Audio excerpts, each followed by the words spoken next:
is Shiro Muita-Saisi, a business consultant, a monitoring and evaluation consultant, and an industrial and organizational psychology.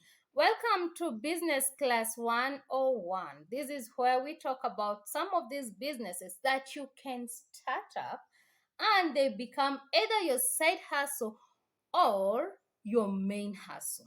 So I don't know where you are at this time. Maybe you need something to start doing. So, what is this business class 101 of today? It is a restaurant, a hotel, or just a cafe, the name that you would want to call your business. But they are all in food industries. Yes, restaurant, hotel, cafe, whichever name that you want to do. That is food food industry.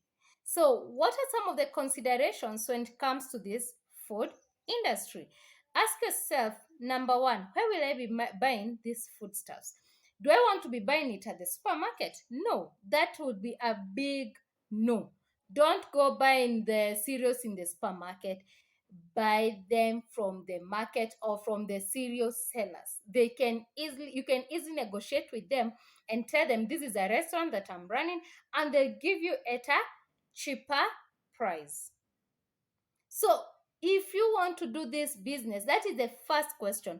Where will I be buying the foodstuffs that I'll be cooking?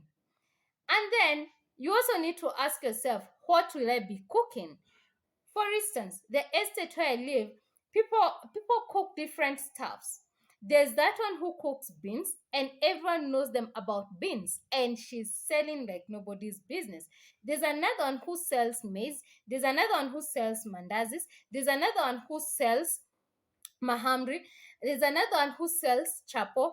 There's another one for biryani. There's another one for pilau. As in, these are all different people doing their different foodstuffs. So why am I talking about that? It is because you have to look at what am I good at cooking. So the moment I go to the market, I'm not going to be buying biryani and I don't know how to make it, but I know how to make mchelenjeri. And there are so many people like me who would want to take mchelenjeri. Mchelenjeri, it is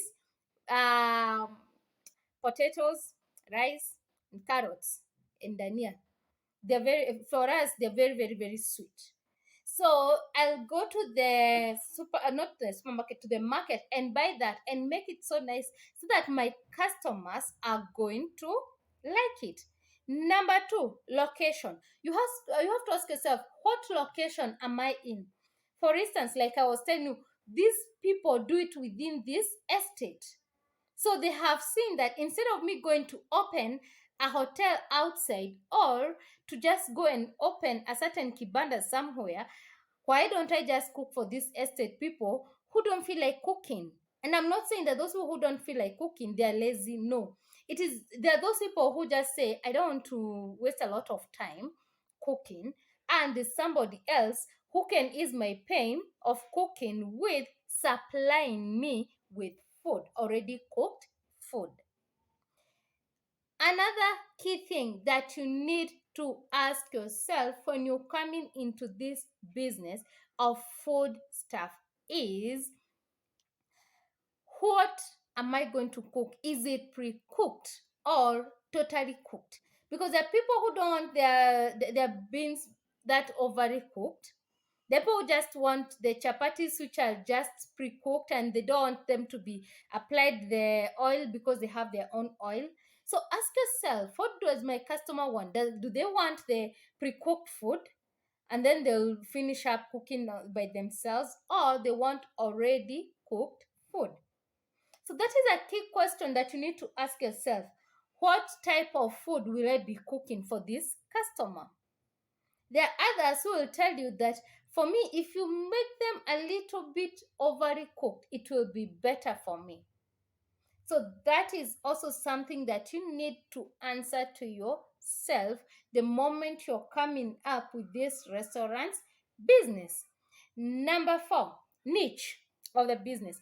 One time I'm walking into a town and I noticed this hotel whereby they just do boiled foodstuffs.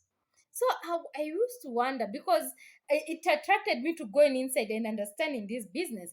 So I would sit there, and I remember, like 99%, not 90%, 99% of the people there, they are eating boiled chicken, boiled maize, boiled everything. There's nothing to do with any oil. So I asked the lady, why do you do this? And I remember her telling me that I started this restaurant because I realized there's so many people who don't want that fatty food. And so she has attracted so many customers who come there and they sit there and they eat. But then the restaurant is always full. So you need to ask yourself, what kind of a person, what kind of a customer am I selling to this business? The other day I was watching on TV and I saw a certain lady. She has started her vegetarian restaurant. Why? Because the vegetarians are people who were not being considered so much in our businesses that are called the restaurants. Why? Because someone would be like, no, as in, why should I just do a veggies cafe? But I'll tell you that that restaurant is full of vegetarians like this. So we said, number one, we need to look at location. Number two, you need to look at what type of cereals am I buying and where am I buying them from. Number three, you need to ask yourself, do I need pre-cooked or overcooked or cooked? The not cereals, even the foodstuffs and whatever you'll be selling. Number four, we say that we need to ask ourselves, what is my niche? Who is this customer that I'm going to be attracting into my restaurant, into my cafe, into my hotel? And the last one, I need to ask yourself, what type of what type of a restaurant do I need? Do I need to open a hotel whereby it's a 24-hour hotel, and in this restaurant I need to maybe make like a sleeping place, that is the lodging. So by the time I'm sitting down to understand this kind of hotel, I need to ask myself that critical question: is it a 24-hour cafe? So this is also another business that is very lucrative, that is making it outside here. And the people that I've talked to, they have told me that they are making millions and they are making thousands and they are making a very good living out of that. Bye. See you in my next video.